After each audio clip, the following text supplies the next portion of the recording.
Do you know this company? Yeah, that's my competition. I didn't know that they were tech savvy. I didn't know they were coming up on Google. I'm like, are you mad? They're like, yes. I'm like, good. I want you mad. We've got to stop being the best kept secret. We've got to get you in the game. Growing a business requires a holistic approach that extends beyond sales and marketing. This approach needs alignment among people, processes, and technologies. So if you're a business owner, operations, or finance leader looking to learn growth strategies from your peers and competitors, you're tuned into the right podcast. Welcome to the WBS Podcast, where scalable growth using business systems is our number one priority. Now, here is your host, Sam Gupta. Hey everyone, welcome back to another episode of the WBS Podcast. I'm Sam Gupta, your host and principal consultant at digital transformation consulting firm Elevate IQ. The manufacturing community is genuinely gifted and one of the best kept secrets that the world of Google needs to know. Manufacturing conversations are typically limited to the four walls of trade shows and have a limited presence on newer marketing channels. The digital world isn't any different from the physical. There's only so much digital land you can own before it becomes too expensive and competitive. First movers will have an advantage while the laggards will struggle to grow their businesses. In today's episode, we have our guest, Curt Anderson from B2B Tail, who touches on why growth extends beyond sales and marketing. The revenue needs to be profitable. He shares his personal story of growing his e-commerce business. Unlike other companies, he has had tremendous success in increasing revenue, but struggled to make it profitable. He also breaks down critical terms that finance and operations executives need to better understand marketing and the digital world. If you are a manufacturer and curious about growing through e-commerce, this episode is a must listen for you. Let me introduce Curt to you. Curt Anderson founded an e-commerce company in 1995 that was ranked 3 times on the Internet Retailer magazine Top 1000 e-commerce companies. Since selling that company, Curt has served as an e-commerce consultant targeting manufacturers. Curt is the author of Stop Being the Best Kept Secret and founder of B2BTail.com, an e-commerce resource guide for manufacturers. With that, let's get to the conversation. Hey Curt, good morning. Welcome to the show. Sam, good morning. Thank you. What an absolute honor, privilege to be with you. This is a thrill. So thank you very much. Okay, I'm super excited to talk to you as well because obviously you have a very interesting background. So before we start, let's talk about your background. And I don't know if my audience is going to be familiar with you. Some people might not. So would you like to share your journey? Sure. Boy, we'll make it short. So I'm an e-commerce consultant. So my firm is called B2B Tail, and it's an e-commerce resource guide for manufacturers. And my story goes, I had a wholesale business in the 90s, and man, I was struggling horribly. And my accountant loves to declare that I was the worst client that she had ever taken on at that time. And I was running out of options and ideas of how to turn my business around. And then 1995, this thing, e-commerce came along, and it was a super long road after that, but turned things around. And here I am today. So e-commerce has been a game changer for me, and I'm just very passionate, and it's my mission just trying to help companies, in particular manufacturers, on their e-commerce journey. Okay, so before we get deeper in your journey, would you like to share your perspective on growth? What does growth mean to you? Yeah, great question. So with that question, from my perspective, so again, kind of, I kid around, but man, I was, young. It was easier growing sales. I was not real strong on the profitability. And once I kind of figured out that whole perspective and just the powerful elements that e-commerce brings to your business, it really turned things around. So, it's very easy to grow in sales. I won't say easy. It is easier to grow in sales, but for entrepreneurs, just focusing on that bottom line, profits creates those growth opportunities. Growth in sales doesn't always generate profits, but profits can certainly help you generate sales. Okay, that's a very interesting perspective because that is not something I hear from my guests and also from my clients. Typically, their challenges is growing sales, obviously. But I would definitely like to learn a little bit more why it was easier for you to grow sales, but you found challenges in growing profitability. Great question. So let's say, so e-commerce. So I started doing I was doing search ads before Google was even on the market. That's how long I'll go back. And again, small, this is back in the when the internet bubble hit, and I was spending like $6,000 a month on search ads. And Yahoo was the main search engine at the time. They were fed by it was called Overture. That was the auction. Or I don't want to get too deep, but so Yahoo was the main search engine, say like 2000, 2001. And I was spending an enormous amount of money, at that time for my small business. My accountant didn't know what, the internet was new, e-commerce was new. And he was like, what are you doing spending all this money on? What is this thing, Yahoo and search and so on and so forth? So I could spend a ton of money on marketing. I could hire sales reps or, businesses can grow sales by spending money. But, as we back in the internet bubble, or a lot of times you hear about that burn rate. When I finally figured out how to stop the burn rate and just have more effective marketing, more efficient marketing, and more impactful marketing, that's when the opportunity was to grow profitable sales. So maybe I shouldn't use the word easy. So I don't want to say sales are ever easy, but unprofitable sales are a heck of a lot easier than profitable sales. So I had a running joke. I would say, hey man, I could sell my dollars for 97 cents better than anybody. So Sam, unless you were selling yours for 96 cents, nobody was beating me at selling my dollars for 97. Well, I can only sell my dollars for 97 cents for so long, or I'm going to run out of dollars. When I finally figured out going on the other side of like highly focused, profitable opportunities, that's when the business exploded and had really nice, healthy growth and a good balance sheet, good bottom line. So that was much more refreshing and rewarding than high gross sales where I was at a high burn rate. So that's my deal there. Yeah, I could not agree more with respect to your comment about unprofitable sales. And I don't know how many manufacturers are really measuring that. They might measure that, I would say, at the balance sheet level, and they might know the overall picture, but I don't know if they measure at the channel level. So that's a very interesting insight. But before we get there, since my audience is more of the operations and finance folks, and they might not know terms such as search ads. So can you talk a little bit more about what search ads is, how they work, and if somebody is starting in the e-commerce space for the first time, what they need to know about search ads? Yeah, awesome question, Sam. So search ads, so now in 2020, I guess I'll make the assumption that we all use, Google. Google's a verb. Google's, part of our daily lives for most folks. And so when you do that Google search and say we're looking for shoes, a restaurant, a travel experience, maybe college for, yourself, kids, what have you. When you do that search, that page is going to be populated. Back in the 2000s, Google, it was, when you did a Google search, it was just text. All you saw were texts. Well, now Google is facing fierce competition from marketplaces like Amazon, Alibaba, all sorts of social media sites, Pinterest, Instagram, and they are flooded with images. Well, we're so visual. Google now has so many images, videos, content, as you notice when you do those Google searches. Many of those products and many of those images on a Google search now are ads. That's how Google makes their bazillions of dollars. That's how Google is, a coveted stock to own. They're very profitable because of the service that they provide, the solution that they solve for you while you're doing that search.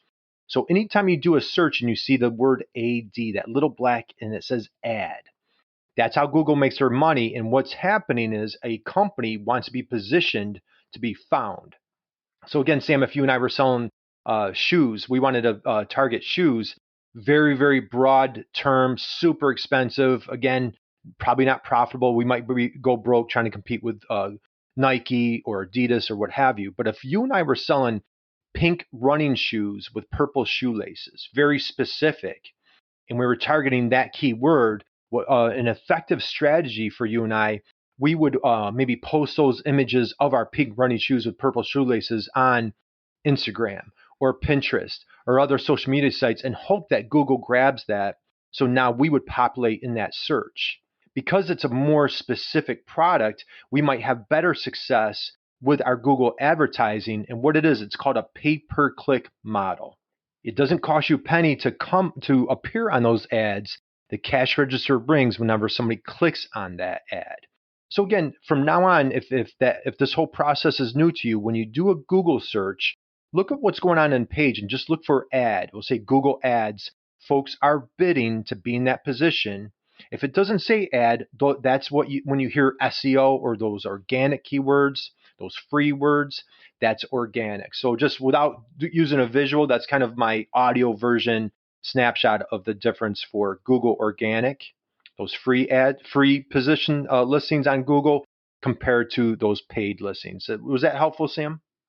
Yeah, it was very helpful. In fact, Amisi, I actually want to touch a little bit deeper into that, to be honest, related to the competition aspect that you mentioned. And I think I was having this conversation with Joe from Gorilla 76. He runs the marketing agency. And we were having the conversation about having or owning this piece of internet real estate.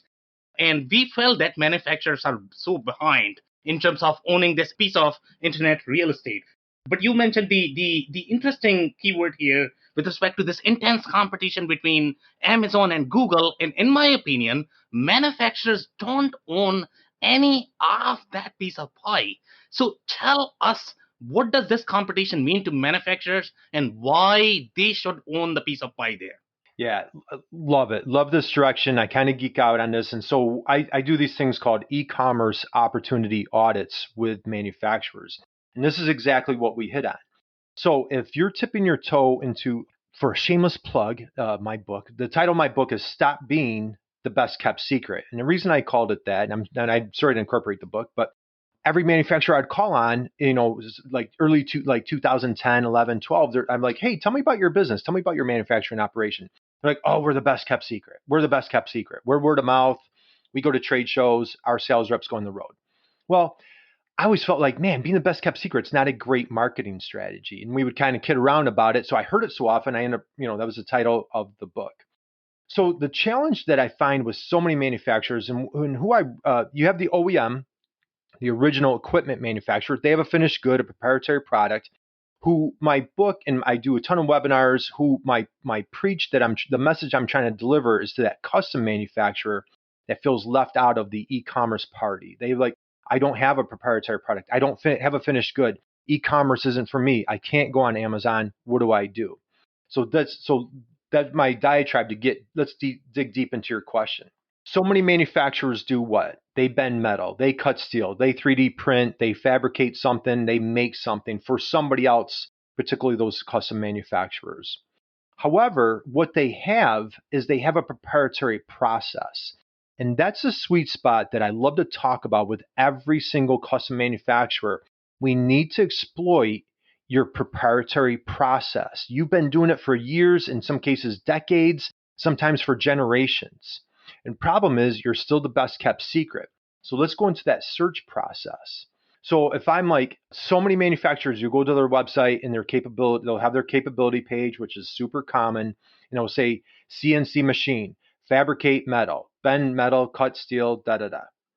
If I do a search for CNC machine, it's like you and I trying to target shoes. Like it's just like, if I was like, Sam, I'm going to come up first page on shoes, you're going to be like, Curt, dude, if you guys could see me, I have no hair. You're going to be like, Curt, you have a better chance of growing hair than coming up on first page of Google for shoes.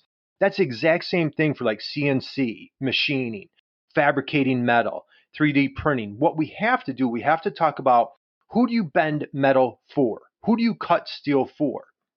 So when I talk to a custom manufacturer, honest to goodness, you see the light bulb go off because they're like, oh, well, we're in aerospace and we do CNC tooling for turbine engines. Bingo. That's your key phrase. It's not CNC machining. It's CNC machining for turbine engines. That's your sweet spot. That's your strike zone. It's so now we have a chance to come up on that first page on Google. Either the bids are going to be so much cheaper on the Google ads, or there's virtually little to no competition. And whenever you do a search on Google and you see like a blog post from 2011, 2014, or something completely random that's not relevant, it's telling you that Google is starving for information. They're begging you, please give us some content to put on that page. So what I tell every manufacturer, dude, we've got to do a video. We need to throw up a blog post. We need to do a post on LinkedIn using that keyword, CNC tooling for turbine engines, And now we're going to stop being the best kept secret. How does that make sense? It does. In fact, I mean, see, I love the way you describe these things because that is something I have not had with my other guests, to be honest. So I'm loving this conversation right now. And by the way, I mean, since you mentioned your book, and I love the title of your book, two reasons. Number one, it is super catchy. Stop being the best kept secret, right? It's catchy, but the best part about I love about your title is it's so real. Yeah. It's hysterical. That is the reality of manufacturers. You tell me how many manufacturers are present on Google, how many manufacturers are doing e-commerce, and if they are doing, are they really successful? You tell me, Curt. Well, you know what? I'm going to be polite, Sam. So when I do my webinars, I call it polite. I'm like, you know what? We had I want to be half full. We had an online identity crisis that we needed to resolve. And that's my polite way of saying, dude, you really have a really poor presence. And what it is, it's either when I do my workshops, I have a 3-pronged approach. And what it is, it starts with, we need to make that great first impression. I have like a cutesy word. I call it webpression. How do we make that great first webpression? We want to we want to dig deep into your persona. Okay, that ideal dream customer. And when I do in my book and in my workshop, I just to kind of like, I try to make things memorable. So I kid around. I'm like, that ideal dream customer is your soulmate. Your website is basically a matchmaker, and we are seeking soulmate. So like before we got on a call, Sam, one of the first questions, like, who's your sweet spot? Who's your target? I could have said, Sam, who's Elevate IQ's soulmate? And you gave me a really nice description immediately. So like now I know exactly who you're targeting. So many manufacturers really struggle with that. They get caught in that. I call it the entrepreneurial curse. We try to be everything to everybody. And what do we end up being? Nothing to nobody. You have to niche down. You have to focus on your core strengths and stay. I'm a big baseball fan, stay in your strike zone. So we want to make that great first webpression. When that soulmate, that ideal buyer lands on your website, does it connect? Does it resonate with that person? Okay. Number 2, stop being the best kept secret. We want to dominate and attack the search engines. And we just kind of covered that in our previous spot right there. And number 3, I talk about, okay, let's get on the offensive. And that's where I talk about, using LinkedIn, using social media, and most importantly, the marketplaces. I'm very bullish on, I know you've had some podcasts and you're very bullish on, work with Amazon. I do a lot of work with Alibaba or any of the other manufacturing marketplaces. I've had success with DigiKey, Zorro. So you want to just focus and figure out, where is that soulmate? What problem do they have? How can we solve it as quickly as possible? How can we be found and just resonate with that great first impression as they land on your website? Okay, so I love the term webpression, to be honest. I mean, that's definitely very interesting. It's memorable, as you mentioned. And I think I can relate to it way back, I would say, when I was coming out of school and I wanted to get some career advice. And they said that, what, your first impression is the last impression. Okay, so you gotta wear a nice dress, you gotta show up on time, and if you do that, then the other things will become automatically easier. So I think you were touching on the similar aspect. Would you like to touch a little bit more on that? Why that matters to manufacturer, why it is so important, and how they can get there with respect to having a good web presence? Absolutely, and like this conversation is a perfect example, Sam. So you reached out to me. I'm super honored. What a privilege. I look up your LinkedIn profile, and folks, I strongly encourage you, invite you, welcome you. Check out Sam's LinkedIn profile. Sam, it is just so impressive. You've had, at a young age, you've had a really rock star. I know we throw around that word, but you've really had a nice career so far. And that's the thing is, like, people do business with people. We'll talk B2B, we talk B2C. But now this is an original on my part. You're hearing more and more. It's human to human. So you and I had a nice connection. I went through your profile. I was wowed immediately. I'm like, man, what an honor and privilege that Sam is circling out to me. I'm dying to have a conversation with you. now we're kickstarting off a nice trusting business relationship that hopefully that we're going to grow together and bring in, maybe work on a project or clients together. It's the same thing for that manufacturer. And here's a great example. And I don't like to disparage anybody, but I had somebody reach out to me, and again, I do a little e-commerce audit. And so just as I'm doing with you, who's that ideal dream customer? Who's your soulmate? And I always enjoy having fun. So we have a little fun with that soulmate comment. And they went deep, man. They're describing, we make this cutting edge widget, this part, it's in a vehicle space. And our persona, our soulmate are like dirt track racing, motocross. I'm picturing like guys, mud all over the place, the helmets, the pads, flying over mountain, We go to their website and there's like a Ferrari on the, is their landing page. There's a Ferrari with no call to action. And I'm like, man, no disrespect, but I have a whole page of, I'm old school. I still write. I have a whole page of notes of the persona, your soulmate that you just described to me. And I don't want to say that people that ride motocross, but it's typically a younger age, that they're not driving Ferraris or a couple $100,000 vehicle. But I just don't see the disconnect with what you just described to me. There's a total disconnect of what you described, no call to action, so on and so forth. That's a perfect example of like what manufacturers, they're not marketers. They've never needed to be marketers. So this is out of their strike zone. It's out of their wheelhouse. They just need help. And so they just need a better tool and better strategy of how to communicate when you land on that web page to make that great first impression of something that speaks to that soulmate with a nice call to action of like, I'm here to help you solve that problem. Yeah, exactly. And I love the quote that you keep, repeating, stay in the strike zone. And in fact, I'm actually going to go back to the LinkedIn profile, that you mentioned. I like to stay to my core. We are ERP, we are digital transformation. We are going to be describing ourselves in just one word, and we are going to be repeating ourselves all the time without getting bored.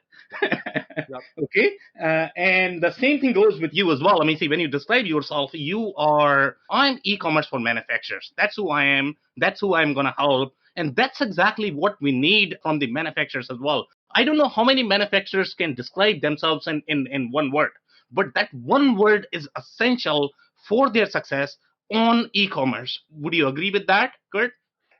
Absolutely. And to share this, so I have a colleague that I work with. Her name is Allison DeFord, and she has a company called Felt Marketing. And as a matter of fact, we're rolling out this super exciting Alibaba Digital Sprint e-commerce webinar series. We just launched it yesterday. She's speaking on next Tuesday in this Alibaba series. She's one of the funniest human beings on the planet, and she's also one of the most powerful speakers. And she's we've done a couple workshops together, and I just watch the expressions of people. She describes this thing called the wee-wee syndrome, especially for manufacturers. And what it is, when you land on a manufacturer website, back to talking about that great first web impression, there's the wee-wee syndrome. And what it is you go to the capabilities, and it's, we deliver on time. We make great product. We are high quality. We've been in business since 1920. We do this, we do that. And she calls it we all over ourselves. And then we never once make it about the customer. And the fact of the matter is, whether we like it or not, people really don't care about us. They're thinking about themselves all day long. They have problems, they have stress, personal, family. We're in COVID. They want to hear from you. How can I help you? What's going on in your world? What's going on at your business? If you're essential and you're cranking, is there a process? Do we have a proprietary process that we can just knock the ball out of the park with you to help solve your problem? What can we do for you? And and I do LinkedIn workshops. And again, you look at LinkedIn profiles, and I strongly encourage, let's try to avoid or prevent using the letter I or me.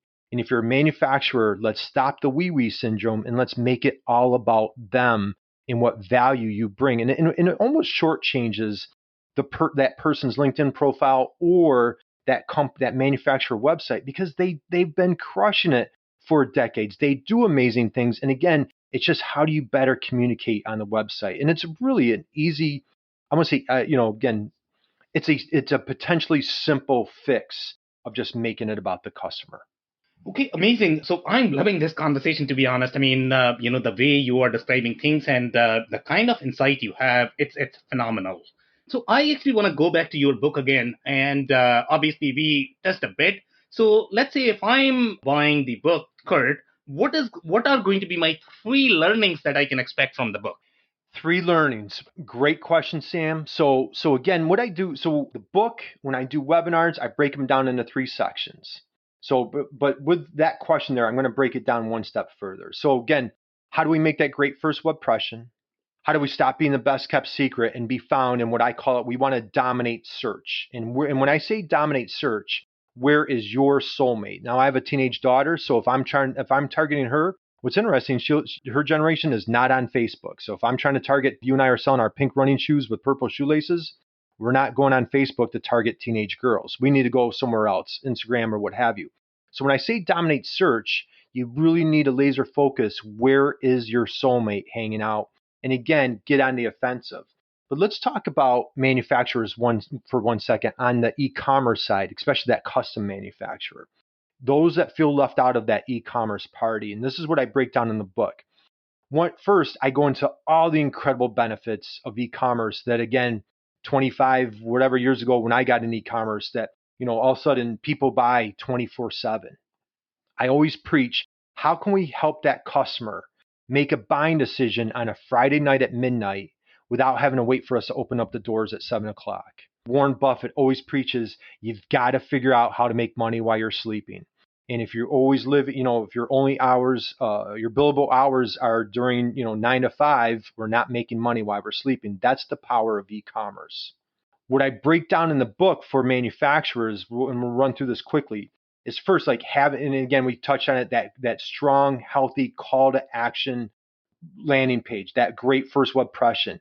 These big forms that we have to fill out. I use an example in my workshops where I'm like, let's just, I do a thing where it's like, submit a drawing. Let's just get the party started. I'm not asking for your firstborn. I'm not asking for your social security number. I don't need to know a ton of information. Submit it, in manufacturers, we need a CAD drawing. What do you want us to make? Let's get it going. Number 2, in that custom manufacturer space, is how can we convert manufacturer direct e-commerce opportunities? When you shorten that supply chain, magic happens. Great opportunities. Number 3, touched on this earlier, I call it, how do we scale your proprietary process, where that manufacturer, they have the equipment, the machinery, the skill set, the knowledge, the raw material, they have everything in place. They make this one little widget for one company, one industry. They're the best kept secret. If we could help them figure out how to break out of that and tell the world that, hey, we make this little widget. Is there anybody else on the planet that can use it? That's how we can scale your proprietary process. And then I go into like a little, how do we customize your experience? And we've created this configurator tool where customers can now build their own product, and it provides them an instant quote. So that's my diatribe, but that's kind of the preach that I go through with those custom manufacturers. That's the message in the book and the workshops that I do. Okay, amazing insight there. And I would probably love to go deeper into that, but I think, we are running out of time. And I have a couple of questions that I definitely want to cover, as part of this conversation, just because you have an amazing insight. So one question that I like to get everybody's advice on is, really, I'm playing a manufacturer here, to be honest. So let's say if I'm a manufacturer and I am used to going to trade shows, I know that I meet people in person there, I have that personal connection, and I get business. I may not be able to measure, but at least I'm comfortable because, I know what works for me and what does not. Now, obviously, Kurt, you are pro when it comes to marketing, e-commerce, doing Google SEO. But as a manufacturer, I have this fear, the fear of uncharted territory, the fear of sort of the comfort zone. I want to stay in my comfort zone because I'm comfortable there. So, as a manufacturer, what would be your advice to overcome that? Yeah, awesome question, Sam. And here's a funny story. So I do these e-commerce opportunity audits, I call them. Just did one this week, custom manufacturer, nice size company, been around for decades, very successful. Again, just what you described, hit with trade shows. This manufacturer, because the trade shows are gone, they did it virtually. The trade association did it virtually. They did this the team, their sales team did the virtual trade show. This is a great story. Last year, they did X number of sales and it cost them, say, X. This year, they went to the exact same trade show virtually. They did the exact same amount of sales. It cost them a fifth of X last year. Exact same number of leads. It cost them a fifth, 20%. It was an 80% decrease of expense by doing it virtually. And the sales reps sat at their computers.